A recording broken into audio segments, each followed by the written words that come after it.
Grams protein होता है और आपकी 60 की रिक्वायरमेंट का मिनिमम आप सोच लीजिए और कितना हम खाते हैं, तो हम तो नॉर्मल खा ही नहीं रहे, नॉर्मल रिक्वायरमेंट आपको खाना है। हमने क्या किया, इसका रोल बना लिया अच्छे से। रोल बनाने के बाद हमें क्या करना है, नी के नीचे प्रेस कर रख लेना है और फिर प्रेस करना है नीचे और पंजे को अंदर की तरफ खींचना है और फिर इसको 10 सेकंड के लिए होल्ड रखना है, फिर रिलैक्स कर देना है। ठीक है, तो इस तरह से हम अपनी क्वाड्रिसेप्स मसल्स को स्ट्रॉन्ग कर सकते हैं। तो आर्थराइटिस में होता क्या है, हमारे जॉइंट के बीच का स्पेस कम हो जाता है तो और ऑस्टियोफाइट्स का फॉर्मेशन होने लगता है। तो इसकी वजह से जब हम मूवमेंट करते हैं तो हमें पेन होता है, मूवमेंट कर रहे होते हैं तो पेन हो रहा होता है और पेन की वजह से हम मूवमेंट को रोक देते हैं, चलना फिरना कम कर देते हैं, एक्टिविटी कम कर देते हैं। उसकी वजह से हमारी मसल्स जो है वीक हो जाती है, कमजोर हो जाती है। तो देखिए लास्ट ऑप्शन जो है ऑस्टियोआर्थराइटिस अगर थर्ड या फोर्थ सेकंड या थर्ड स्टेज में पहुंच गई है तो उसको हम ऑपरेट करके ही सही करवा सकते हैं। तो अगर ऑस्टियोआर्थराइटिस बहुत ज़्यादा सीवियर हो गई है तो उसका एक ही ऑप्शन होता है TKR करवाना, उसके थ्रू सही करना है।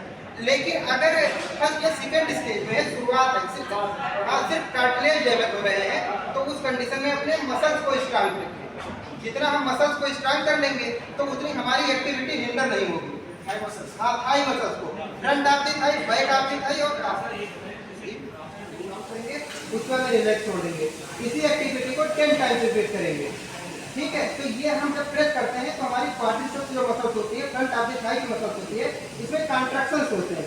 ठीक है, तो वहां पर जब कॉन्ट्रैक्शंस होंगे एनर्जी का यूटिलाइजेशन होगा तो न्यू एनर्जी आएंगी, एटीपी बनेंगी, मसल्स आपकी स्ट्रांग होती जाएगी। ठीक है, तो ये हमें ठीक है ये तो देखिए खुद को काफ मसल में कितना खिंचाव फील हो रहा होगा, आप लोगों को खुद पता चल रहा होगा कितना खिंचाव आ रहा है, प्रॉपर खिंचाव आ रहा है, सर्कुलेशन आपका मेंटेन हो रहा है ना। तो ये चीज जितना आप लोग कर सकते हैं करिए। तो इससे क्या होगा, जब आप सो के उठते हैं या कहीं बैठे रहते हैं और चलने की कोशिश कर रहे होते हैं तो तुरंत ना चल के पहले 2-4 बार मूवमेंट कर लीजिए, फिर चलिए तो आपको ज्यादा सही लगेगा मूवमेंट करते समय या चलते फिरते समय। है ना, तो ये चीज है, आप फिर नीचे ले आइए, धीरा तोड़ लीजिए, फिर आपको यही करना है। तो आप इसको जब उठाएंगे तो पूरा दोनों हाथ बराबर जाएगा, जितना जाएगा दोनों जाएगा ना, एक के सहारे दूसरा हाथ भी आपको तो नीचे की तरफ लेके आए, जितना आप पूरा ले जा सकते हैं उतना लेके चलिए। बेलन ले सकते हैं, रोल ले सकते हैं, आप और क्या कर सकते हैं, जैसे अगर आपको इसमें और ऐड करना है तो ऐसे खड़ी कर लीजिए आपने इसी को। ठीक है, आप एक हाथ को ऊपर ले जाइए, ये हाथ को जैसे देखिए आपने ऐसे कर लिया, अब ये ऊपर जा रहा है, ये यहाँ आ रहा है, फिर ये।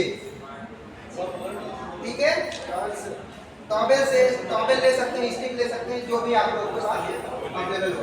तो ये चीजें आप कर सकते हैं शोल्डर के। ऐसे कंधे पर हाथ रखिए, सब लोग रखिए बराबर अच्छे से, फिर कंधे को रोटेट करिए क्लॉकवाइज 10 टाइम्स। ठीक है, आप उसके बाद में अपोजिट डायरेक्शन एंटी क्लॉकवाइज। दूसरे में आप ढीला कपड़ा पहने हो, इस पर अब ज्यादा प्रेशर आएगा। सर आप अपने कंधे को स्ट्रेट रखिए, अपने आप को स्ट्रेट सीधा खड़े हो, सीधा अब करिए ये। ठीक है, अभी आप लोग टाइट कपड़े पहने हैं इसलिए शायद ना हो पाए, जैसे जैसे लूज कपड़े पहनेंगे हो जाएगा। तो फिर इसी को एंटी क्लॉकवाइज।